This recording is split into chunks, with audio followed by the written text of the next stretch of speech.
In this exercise tutorial, I'm going to be showing you how to do a sit-up with your feet anchored. Now, this is an alternative if you don't have a partner you're training with.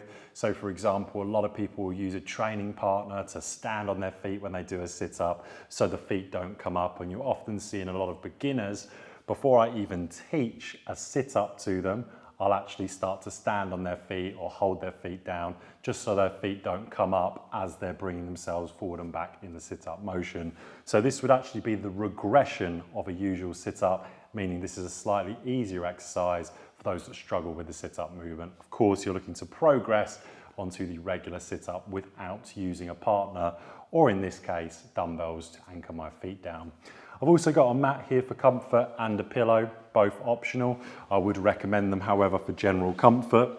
I'm just going to put my feet underneath the dumbbells, and I'm actually going to try to point my toes up so I've got a nice lock on those dumbbells.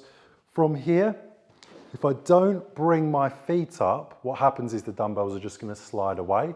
So I'm almost pointing my feet up, locking the dumbbells in, hands either side of the head.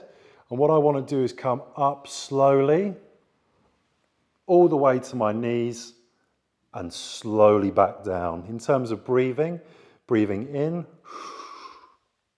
and breathing out. Notice how I've got my hands on my temple, and I'm not pulling my head forward, which is a lot easier. You'll often see a lot of people get neck issues.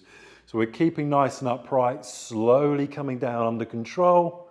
Doing exactly the same, keeping the head neutral as we come up and trying not to use it as a primary mover by just bringing the head forward and using momentum to bring us forward. So that is how to do a sit-up with your feet anchored.